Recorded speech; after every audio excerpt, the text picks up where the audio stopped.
Amigos que son aficionados y profesionales a la carpintería. Hola nuevamente, ¿qué tal?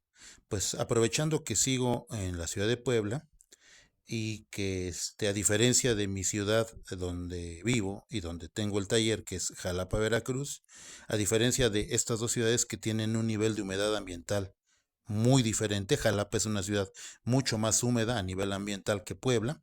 Además, Puebla es una ciudad que está a una mayor altura sobre el nivel del mar, ¿verdad? En Jalapa estamos a unos 1250 metros en promedio. Claro, hay partes de Jalapa porque Jalapa es de subida y bajada. Tiene una zona en donde es más alto y otra zona en donde es más bajo. Pero a la altura del centro de la ciudad de Jalapa tenemos 1250 metros sobre el nivel del mar. Aquí en Puebla ya estamos más cercanos a la altura de la Ciudad de México, que es por arriba de los 2000 metros. Entonces, estas condiciones geográficas y climáticas hacen que la madera también tenga unas grandes diferencias, ¿verdad? Por eso el título de este video, importancia de la humedad ambiental en cada lugar. Sin embargo, para medir la humedad relativa en la madera, necesitamos de unos aparatitos que son para medir la humedad, ¿verdad? Vienen calibrados para medir la madera. Aquí yo tengo dos aparatos para medir humedad ambiental. Aquí tengo este Trooper, que en realidad es un medidor multimateriales, puede medir cables vivos detrás de las paredes, cobre detrás de las paredes, incluso madera para la parte de fondo de las de tabla roca. Sin embargo, no me voy a centrar en esos otros materiales, no, me voy a centrar en la característica que tiene que ver con la detección de la humedad, la humedad relativa, el porcentaje de humedad en la madera. Y para eso el sensor viene aquí abajo, es la parte que viene en color anaranjadito. La abrimos, perfecto, aquí tiene unos protectores de los pines. Y entonces este es un detector que lo que hace es medir la conductividad eléctrica de aquí a acá, ¿verdad? Y para explicar esto es interesante que lo haga, nada más voy a comentarles cómo es la naturaleza de la medición. Entonces, voy a esquematizar, aquí está el detector de humedad, aquí tengo un pin, aquí tengo el otro pin, y estos pines se acercan a la madera, se entierran un poquitito y lo que hacen es calcular la conductividad eléctrica en la ruta más corta. Es decir, no calculan la conductividad eléctrica de las zonas más profundas de la madera. Vamos a imaginar que esto es la madera. Todo esto es la madera. Pero no calculan la conductividad eléctrica por acá, sino hacen un puente en línea recta de un pin a otro. Y lo que calculan es qué cantidad de humedad hay en función de la conductividad del agua. Porque el agua tiene unos índices de conductividad bajos en función de las sales que tienen disueltas y en función de una reacción química que es la disociación del agua. De esta manera, H2O se disocia, ¿verdad? En forma de este ion más este otro ion, ¿verdad? Los químicos le llaman protón y este es un menos. Y esto le llaman ion oxidrilo. Entonces, en función de esta disociación, que tiene, por cierto, tiene que ver con la acidez y el pH, este ion y este ion son los que conducen la electricidad. Eso es lo que se está midiendo en este puente de aquí a acá. Dicho lo anterior, entonces vamos a probar justamente la conductividad de la superficie de la madera, ni siquiera de la parte interna, que probablemente en la parte interna conduzca un poquito más. Entonces, para tal efecto, aquí tengo esta pieza de madera, madera de pino, ¿verdad? Y lo que voy a hacer es pegar estos pines, ¿verdad? Vamos a ver ahí. Vamos a hacer. Pero antes, perdón, tengo que prenderlo. Vamos a encenderlo, evidentemente. Una disculpa, esto siempre hay algunos errores en la producción de videos, ¿verdad? Pero no los quiero repetir no quiero editarlos para que se vea realmente que hay errores. Luego, sosteniendo esto, lo ponemos en modo detección de madera. Voy a hacer una ampliación y ahí dice wood. Y ahí tiene una marquita de que estamos listos para medir humedad en madera. Y ahora sí, ¿verdad? Ahora sí, vamos a medir, vamos a pegar esto aquí y vamos a ver cuál es la lectura que nos da. Ahí está. Ahí me está marcando algo así como 6.5% de humedad relativa. Perfecto. A nivel solamente de la superficie de la madera. Muy bien. Entonces, la máxima conductividad a nivel de la superficie de la madera, que habrá sido medio milímetro de profundidad, es de medio un 6.5%. Por ahí varía un poquito. Si yo entierro un poquito más el pin, probablemente aquí en una parte interna más profunda me marque sobre de un 7.5, un 8%. Yo ya hice varias mediciones y normalmente si yo le entierro un poquito más, voy a utilizar estos mismos, yo lo voy a enterrar un poquito más y me puede llegar a marcar, ahí está. Ya la enterré con fuerza y efectivamente me marca un poquito más de humedad relativa. En promedio aquí en Puebla estamos a un 8% de humedad relativa en promedio todas las maderas, ¿verdad? Perfecto. Aquí aprieto con este para sostener la medida y aquí me está dando un 7.2. Es decir, mientras más profundo entierro los pines, me está dando la profundidad, me está dando la humedad un poquito más profunda, que es la más real. Y si yo enterrara esto 1 centímetro, probablemente me diera la humedad relativa más real que puede tener el centro, en la zona central de madera. Si la entierro 1 centímetro, que es aproximadamente la longitud que tiene el pin, tiene, sí, un poquito menos de 1 centímetro, entonces probablemente estaría yo teniendo una marca de un 8%, que esa es la humedad que se reporta regularmente en Puebla para la mayor parte de las maderas, no todas evidentemente, porque también la humedad relativa depende de la especie, ¿verdad? Entonces tomo como referencia el pino porque es la madera más común que todos los carpinteros manejamos, la más económica y la que casi siempre manejamos, aunque también yo manejo maderas tropicales, pero en menor medida. Ahora bien, en Jalapa, esta misma medición yo la estaría haciendo sobre probablemente si esta madera estuviera aclimatada desde hace 3, 4 meses, que estuviera aquí a la intemperie, me estaría dando una lectura de probablemente un 10.5%, un 11%, o quizás si fuera un poquito más profunda, de un 11.5%. ¿Verdad? Esa es la diferencia. La diferencia entre Puebla y Jalapa es entre un 2.5 a un 3% de humedad relativa. Razón por la cual esta misma madera, si yo me la llevo a Jalapa, en esta dimensión se hace un poquitito más ancha porque se va a hidratar y se hace un poquitito más ancha en el grosor. Sin embargo, longitudinalmente a lo largo de la veta, el coeficiente de dilatación de la madera es mínimo, casi no va a hacerse más largo. Eso es importante que también lo puedan entender. O sea, la madera se dilata en función de la humedad relativa. Si aumenta la humedad relativa de la madera, crece hacia acá y hacia acá. Sin embargo, casi no crece nada o no es significativamente apreciable a lo largo de la fibra. La fibra no se estira con la humedad, ¿verdad? Y ahora vamos a ver una cosa muy interesante para comprobarles a ustedes que lo que hacemos es justamente medir el puente más cortito, la línea recta en la madera. Entonces, ahorita que está prendido, fíjense lo que vamos a hacer. Esta pieza es un barandal de madera, ¿verdad? Este es la parte para agarrarse de las manos. Y esta pieza se enchuecó, vamos a ver acá. Con el tiempo se enchuecó. A ver si se alcanza a ver ahí una curvita que hace. Está muy ligerita, pero se alcanza a ver que en su momento hizo la curva esta. Ya la puse en el sol. ¿Por qué? Porque esta parte de aquí, esta está barnizada, pero resulta que la parte de abajo no está barnizada. Entonces esta parte se hidrató y lo que hizo fue que esto generó una curva de este tipo. Entonces, ¿qué fue lo que yo hice? Deshidratar esto y se enderezó bastante bien. Se enderezó, es lo mismo que estoy haciendo con esa pieza que está ahí en el sol. Lo que estoy haciendo justamente es deshidratar la cara que está sin sellar, sin barnizar, para que se deshidrate y regrese a la curvatura original. Cosa que el año pasado que construí esto, así estaba derechita.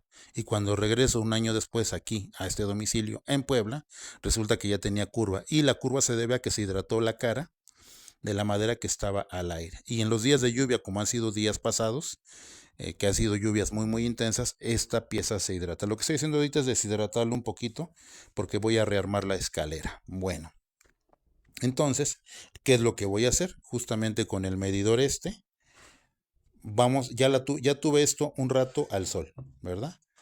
Ya tuve esto un rato al sol. Entonces chequen esto, lo prendo de nuevo, lo pongo en modo madera, ¿verdad?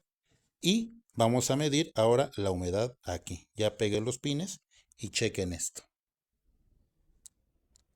Está bien pegadito, está bien pegadito. Oh, sorpresa, no marca nada. Eso no quise que no tenga humedad la madera.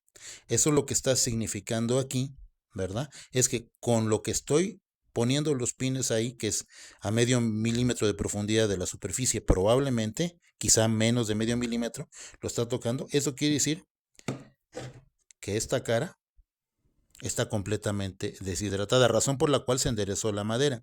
Pero si yo enterrara un poquito más los dos pines, los entierro más adentro, ya me va a empezar a marcar algún porcentaje de humedad. Entonces, aquí hay que tener mucho cuidado con estos medidores de humedad, hay que saber interpretarlos. El hecho de que yo lo pegue, ahí lo estoy pegando, y no me marque absolutamente nada, no significa que no tenga humedad la madera, sí la tiene. La madera tiene en todo momento humedad. Lo que significa es que a nivel superficial ya la deshidraté. Deshidraté casi, o por lo menos por debajo del nivel de detección de este aparato, que además no me parece que sea el mejor aparato. Hay mejores aparatos para detectar la humedad. Incluso hay aparatos que no son de pines, son de sensor, en el que no se toca la madera. Pero ahí está, ahí están tocando los pines la madera y no me está detectando nada porque al someter esto una hora al sol, deshidraté por lo menos 1 milímetro o 2 de la superficie de profundidad de la superficie de la madera, ¿verdad? Este detalle es importante que lo comprendamos aquí. Es decir, vamos a ver acá. Aquí tengo la madera y de profundidad prácticamente la capa de aquí la dejé sin agua. Entonces, si originalmente la pieza me hacía esta curva, al deshidratar y evaporar el agua, entonces lo que ocurre es que esta pieza se endereza. Aquí ya no, porque esta cara de acá está barnizada, pero esta no está barnizada. Entonces, lo que hacemos es enderezarla. Lo que voy a hacer es enderezarla y en un rato voy a barnizar esta cara de acá para que ya se mantenga aislado el equilibrio acuoso entre el interior y el exterior de la madera. Esa es la idea. Y para eso me ayudo justamente de este aparato, ¿verdad? En algunos casos es muy bueno sellar toda la madera para darle más estabilidad con el tiempo, pero no son trabajos que sean muy rentables. Es decir, si ustedes hacen una mesa de madera sólida con la cubierta de madera sólida, regularmente no van a barnizar la parte interior de la mesa, porque sale caro. Aunque sería lo deseable, nada más que ese ya es un trabajo que evidentemente eleva mucho los costos, pero encapsular completamente la madera es una forma de castigarla para que trabaje lo menos posible. Sin embargo, no es lo más recomendable por una cuestión de tipo económico, principalmente por ese motivo, ¿verdad? Sin embargo, yo siempre sugiero que en las patas de las mesas, siempre las que van al piso, se selle la cara. En el caso de las puertas, también el canto que va al piso, si esta es una puerta y este es el peinazo de arrastre, que es el peinazo que va hacia el piso, también sugiero que se selle, porque esa es una parte muy vulnerable en todas las puertas y también en las mesas. Razón por la cual, si hace mucho calor, si esta es la pata de una mesa, esta es la pata de una mesa y no se sella, van a aparecer rajaduras con los años en la parte que toca al piso de la mesa, ¿verdad? Entonces, mis sugerencias, sellen la parte que no se ve y las partes que sean más vulnerables, que en el caso de las puertas y las mesas y las sillas y todo este tipo de muebles, la parte que va hacia el piso sí conviene sellarla, ¿verdad? Y también es importante considerar que a la humedad ambiental de una ciudad a otra sí cambian. Entonces, para finalizar, solamente quiero comentarles que si alguien compra un mueble, por ejemplo, se me ocurre pensar en una cajonera en la ciudad de Puebla, en donde tenemos, por ejemplo, se me ocurre pensar así, una cajonera con 5 bonitos cajones, ¿verdad? Aquí tenemos una cajonera, ¿verdad? Aquí están sus patitas y todo esto. Si se compra una cajonera al estilo tradicional, en donde los cajones están justitos y no tienen correderas, ¿verdad? Están justitos y no tienen correderas al estilo tradicional, que son solamente de fricción. Muchas veces se pule muy bien la parte de abajo, se le pone un poquito de cera para que resbale más, se le pone su jaladera y listo. Pero si esta cajonera la compran en Puebla y luego se la llevan a una ciudad con alta humedad ambiental como lo es Jalapa, o que viven aquí en Puebla y luego deciden cambiarse a otra ciudad como Jalapa, Poza Rica, el puerto de Veracruz, ciudades que son sumamente húmedas, entonces va a ocurrir esto, la madera se va a hinchar. Y estos cajones, si aquí en la ciudad de Puebla salían y deslizaban muy bien, resulta que si el maestro los dejó muy justos, el que los fabricó, en la ciudad de Jalapa, estos cajones no se van a poder abrir porque como no se barnizaron todos los cajones por el interior ni por las partes bajas, entonces la madera va a crecer un poquito. Y ese milímetro y medio que crece genera que este cajón se force hacia los lados y hacia arriba.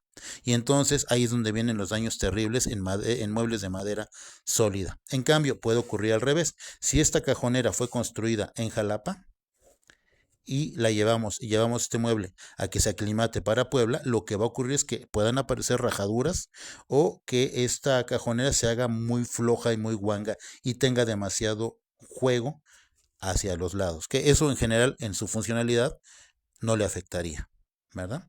Pero la idea es que aprendan los colegas que son carpinteros que a la humedad ambiental cuando se trabaja la madera sólida sí afecta y es importante visualizar a futuro qué le va a pasar al mueble, qué le va a pasar a lo que estamos construyendo cuando es sometido a estos cambios de humedad relativa del aire, porque entra en contacto con, o sea, la humedad de la madera entra en contacto y en equilibrio con la humedad del aire, ¿verdad? A mayor humedad del aire, la madera se humedece más por adentro y viceversa. Muy bien, por el momento es todo. Espero haberles aportado conocimiento nuevo, sobre todo a los que recién me siguen. Los que ya tienen tiempo siguiéndome sabrán que por ahí en el canal del taller de ideas de Eric, ¿verdad? En uno de los en vivos, él tuvo unos programas que le llamó el año pasado, le llamó tercer grado carpintero, algo así. Y en uno de ellos se trató el tema de la madera. Ahí me invitaron. Yo le invito a que busquen esa transmisión en vivo y ahí justamente tocamos ese tema, el tema de cómo trabaja la madera en función de cómo se hidrata o se deshidrata y las torceduras y todas las situaciones indeseables que tiene y hay que aprender a manejarlas, ¿verdad? Entonces, por ahí métanse a su canal. Los invito también a que se suscriban al canal del taller de ideas de Eric, que seguramente los que ya me están viendo lo conocen, ¿verdad? Y busquen esa transmisión en vivo, dura como 4 horas, pero yo les diría que las primeras 2 horas son fabulosas y es específicamente sobre estos temas de la madera. Por el momento es todo, amigos. Ahí me platican cuáles son sus dudas, ¿verdad? Si no están suscritos, los invito a que se suscriban y que le pongan ahí a la campanita de las notificaciones para que vayan recibiendo todos los videos nuevos que voy subiendo cotidianamente. Por el momento es todo. Chao.